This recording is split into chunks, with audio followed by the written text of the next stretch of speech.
Hello guys, welcome to Greaters Acad. Myself Nandini. So हमारा आज ये सेकंड लेक्चर है फर्स्ट चैप्टर का, पॉल साइंस का, जो हम कर रहे थे। तो आज हम करेंगे सेकंड पार्ट। जो हमारा बच गया है सिर्फ वो वाला पार्ट हमने करना है।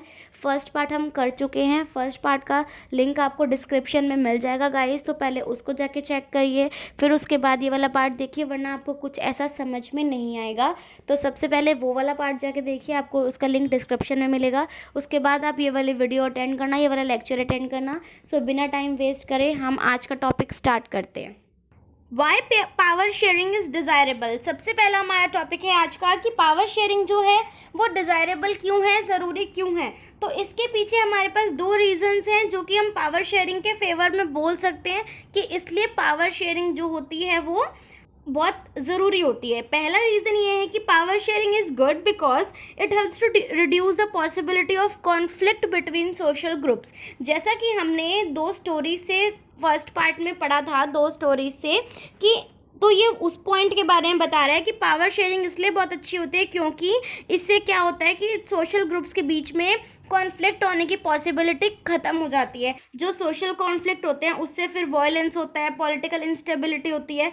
तो पावर शेयरिंग एक बहुत अच्छा वे है जिससे हम पॉलिटिकल इंस्टेबिलिटी को वो कर सकते हैं, पॉलिटिकल इंस्टेबिलिटी को स्टेबल कर सकते हैं। ये बहुत अच्छा तरीका है। और उसके बाद सेकंड है हमारा कि पावर शेयरिंग जो है वो स्पिरिट ऑफ डेमोक्रेसी है। मतलब कि हम एक कंट्री को डेमोक्रेटिक कंट्री कब कह सकते हैं, जब उसमें पावर शेयरिंग की अथॉरिटी हो, मतलब पावर शेयरिंग एग्जिस्ट करता हो। आज हमारी कंट्री को हम डेमोक्रेटिक कंट्री क्यों कहते हैं, हम उसको डेमोक्रेटिक इसलिए बोलते हैं क्योंकि यहाँ पे शेयरिंग ऑफ पावर होती है, हर एक के हाथ में कुछ कुछ पावर है। यहाँ पे सिर्फ एक ही पर्सन रूल नहीं करता।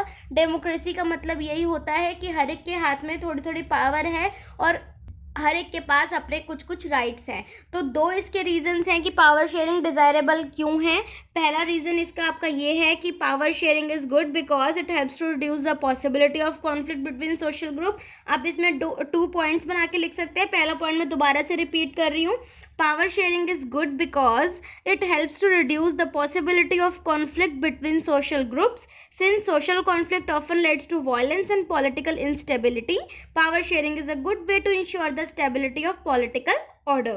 ठीक है। उसके बाद सेकंड पॉइंट आप ये लिख सकते हैं कि power sharing is the very spirit of democracy. A democratic rule involves power sharing with those affected by its exercise and who have to live with its effect. कहने का मतलब ये कॉन्फ्लिक्ट खत्म करता है सोशल ग्रुप्स के बीच में। और दूसरा ये है कि हमारी कंट्री तभी डेमोक्रेटिक कहला सकती है जब वहाँ पे पावर शेयरिंग हो रही हो। तो जो पहला सेट है रीज़न का जहाँ पे हमने कॉन्फ्लिक्ट की बात करी है वो प्रूडेंशियल रीज़न है हमारा, मतलब वो प्रूडेंशियल कहेंगे हम उसको। और जो सेकंड है हमारा कि जिससे कि कंट्री डेमोक्रेटिक लगेगी, वो हमारा कौन सा हुआ, मोरल। ठीक है। पहले वाले को हम प्रूडेंशियल बोलेंगे, सेकंड वाले को मोरल बोलेंगे। पहले वाला है कॉन्फ्लिक्ट वाला पॉइंट की कॉन्फ्लिक्ट की पॉसिबिलिटी कम होती है, और दूसरे वाला है पावर शेयरिंग जो है डेमोक्रेसी का बहुत बड़ा पार्ट है, तो उसको हम बोलेंगे मोरल। ठीक है। तो अभी देखिए जो प्रूडेंशियल रीज़न है वो किस पे स्ट्रेस डाल रहा है, पावर शेयरिंग बेटर आउटकम लाएगा, पर लेकिन जो मोरल रीज़न है वो किस पे स्ट्रेस डाल रहा है कि जो पावर शेयरिंग है वो एक वैल्यूएबल चीज़ की तरह काम करेगा।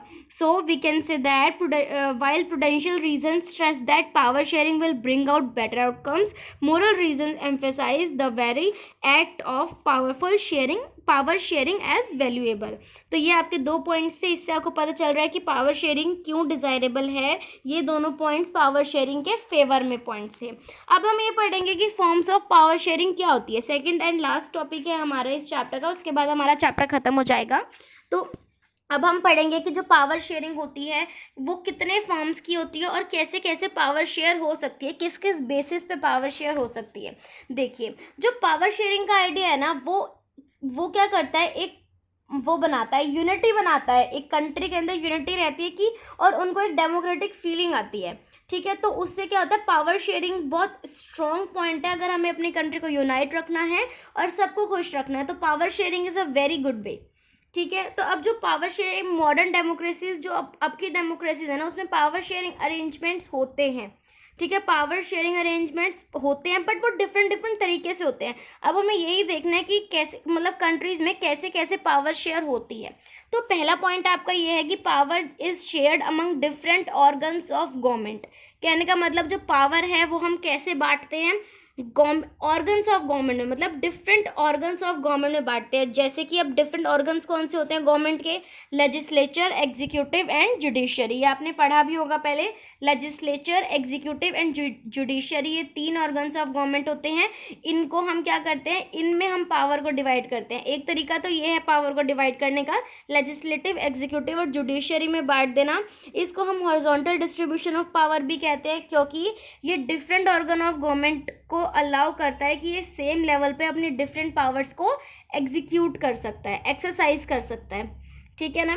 उसके बाद हमारा सेकंड आता है power can be shared among government at different level. अब जो हमारी पावर है वो किससे शेयर, कैसे शेयर कर सकते हैं हम? गवर्नमेंट पे डिफरेंट लेवल्स पे शेयर कर सकते हैं। हमने डिफरेंट लेवल ये पढ़ा है, क्या होता है डिफरेंट लेवल? डिफरेंट लेवल का मतलब होता है स्टेट गवर्नमेंट, सेंट्रल गवर्नमेंट। ठीक है ना, ये हमने पढ़ा हुआ है ना कि स्टेट गवर्नमेंट में, सेंट्रल गवर्नमेंट, इन सब में हम, नेशनल गवर्नमेंट, इन सब में हम 3 पार्ट्स में डिवाइड कर देते हैं अपनी पावर को, कि जो स्टेट गवर्नमेंट है वो स्टेट को संभालेगी, जो सेंट्रल गवर्नमेंट है वो सेंट्रल को संभालेगी, मतलब कि डिस्ट्रिक्ट गवर्नमेंट जो है वो डिस्ट्रिक्ट को संभालेगी। तो ऐसे गवर्नमेंट में हम इसको डिवाइड कर देते हैं। जैसे कि बेल्जियम में देखा हमने, बेल्जियम में तो इन्होंने ऐसे ही करा, हर एक को अलग अलग गवर्नमेंट में बांट दिया, हर एक पार्ट को। हमने फर्स्ट पार्ट में पढ़ा था ये। बेल्जियम में इन्होंने क्या किया था, पार्ट्स अलग अलग, हर एक लैंग्वेज के अलग अलग गवर्नमेंट बना दी थी। बट लेकिन श्रीलंका में इन्होंने ऐसा नहीं किया था। इसको हम फेडरल डिवीजन ऑफ पावर भी बोलते हैं। हम इसको गवर्नमेंट्स में बांट देते हैं। और ज़रूरी नहीं है ये फेडरल सिस्टम है या फिर जो फेडरल गवर्नमेंट जो भी हम बोलते हैं इसको, ये हर एक कंट्री में एप्लीकेबल है, ऐसा कुछ नहीं होता। ये हर एक कंट्री में फॉलो नहीं किया जाता, बट इन इंडिया ये फॉलो किया जाता है। उसके बाद आप थर्ड पॉइंट है कि पावर में also be shared among different social groups. जो पावर है आप उसको डिफरेंट सोशल ग्रुप्स में भी अरेंज कर सकते हैं, डिवाइड कर सकते हैं। जैसे कि रिलीजियस या फिर लिंग्विस्टिक ग्रुप हो गया। जैसे हमने बेल्जियम में पढ़ा था, बेल्जियम का एक बहुत अच्छा एग्जाम्पल था, उन्होंने कम्युनिटी गवर्नमेंट बना ली थी। तो कुछ कंट्रीज़ में क्या होता है, कॉन्स्टिट्यूशन और लीगल अरेंजमेंट्स होते हैं जहाँ पे सोशली वीकर सेक्शंस जो होते हैं या फिर वुमेन्स है, उनको लेजिस्लेचर या एडमिनिस्ट्रेशन में रिप्रेजेंट किया जाता है, ताकि उससे क्या होता है कि उनको भी मौका मिलता है आगे आने का, माइनॉरिटीज़ को भी मौका मिलता है आगे आने का, और वो पावर में फेयर शेयर ले पाते हैं, और वुमेन्स को भी आगे आने का मौका मिलता है। और कोई भी यहाँ पे एलिनेटेड फील नहीं करता है, या फिर वो यहाँ पे ये फील नहीं करता है कि हमारी कोई वैल्यू नहीं है या फिर हमें कोई राइट नहीं दिया जाता है। इसमें क्या होता है, सोशल ग्रुप्स बनते हैं, जैसे रिलीजियस हो गया, रिलीजियस या लिंग्विस्टिक ग्रुप हो गया, या फिर वुमेन्स हो गई। इसमें ये वो लोग आगे आते हैं, उनको प्रॉपर रिजर्व सीट्स दी जाती हैं कि आप ये वाली पावर का यूज़ कर सकते हैं या फिर आप इस पावर में आ सकते हैं। फोर्थ पॉइंट है हमारा, power sharing arrangements can also be seen in the way political parties, pressure groups and movements control और इन्फ्लुएंस दोज इन पावर। जो पावर शेयरिंग अरेंजमेंट हम कैसे कर सकते हैं, political party, pressure groups and movements, हमने पढ़ा हुआ है पॉलिटिकल पार्टी, प्रेशर ग्रुप्स और मूवमेंट्स क्या होता है, तो हम उनके हाथ में भी दे सकते हैं। जैसे कि आज डेमोक्रेसी में हर एक सिटीज़न को फ्रीडम होती है कि वो अपना कंटेंडर जिसके अंडर वो, मतलब जिसके पावर में वो आना चाहते हैं, वो उसको इलेक्ट कर सकते हैं। जैसे इलेक्शन होते हैं तो हम इलेक्ट करते हैं, तो ऐसे ही डेमोक्रेसी के अंदर सिटीजन्स को राइट होता है, फ्रीडम होती है कि वो चुन सकते हैं अपना कंटेंडर पावर के लिए। तो ऐसे ही होता है कि इसमें क्या होता है, different political parties, pressure groups और मूवमेंट्स होते हैं, उनमें हम पावर डिवाइड कर देते हैं। ऐसा नहीं होता गवर्नमेंट वाली पावर उनको मिलती है, हर एक को पावर डिस्ट्रीब्यूट करने का लेवल अलग अलग होता है। कोई हाई लेवल पे होता है तो हाई लेवल में भी डिस्ट्रीब्यूशन होती है, कोई लो लेवल पे होता है तो लो लेवल में भी डिस्ट्रीब्यूशन होती है। ठीक है, तो ये क्या करते हैं, political parties, pressure groups and movements में डिवाइड कर देते हैं। तो हमने 4 पॉइंट्स पढ़े कि मॉडर्न डेमोक्रेसीज में कैसे पावर अरेंजमेंट होता है, हर एक कंट्री का अलग अलग सिस्टम होता है। तो पहला हमने पढ़ा कि हम डिफरेंट ऑर्गन्स ऑफ ग्रुप में बांट देते हैं, लेजिस्लेचर, एग्जीक्यूटिव और जुडिशरी। फिर हमने पढ़ा कि या तो हम गवर्नमेंट को डिफरेंट लेवल में भी बांट सकते हैं पावर्स को, जैसे कि स्टेट गवर्नमेंट, सेंट्रल गवर्नमेंट, ठीक है, यूनियन गवर्नमेंट। उसके बाद हमने पढ़ा कि हम डिफरेंट सोशल ग्रुप्स में भी पावर को डिवाइड कर सकते हैं, जैसे कि religious group, linguistic groups, community government, जैसे बेल्जियम में एग्जांपल था, या फिर वुमेन्स हो गई, सोशली वीकर सेक्शंस को यहाँ पे फिर क्या मिलता है, यहाँ पे इसमें एडवांटेज मिलता है।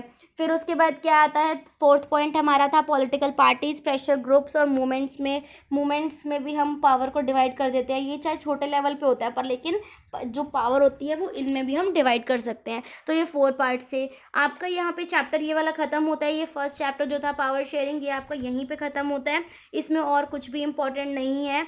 बाकी इसमें जो भी कुछ इंपॉर्टेंट टर्म्स या पॉइंट जो भी होंगे वो आपको पूरा चैप्टर सब पढ़ के ही समझ में आएंगे। पर लेकिन जो जो इसका मेन था, जैसे कि क्वेश्चन पूछ सकते हैं, वो यही था। तो जो है आप एनसीईआरटी खोलिएगा, एनसीईआरटी के क्वेश्चंस देखिएगा। अगर आपको किसी चीज़ में भी कोई भी डाउट है तो आप मुझे कमेंट सेक्शन में कमेंट कर सकते हैं। So guys, I'm ending this lecture here. Hope you liked it, and if you like it then please give it a thumbs up and don't forget to subscribe my channel. So okay, bye bye, take care guys.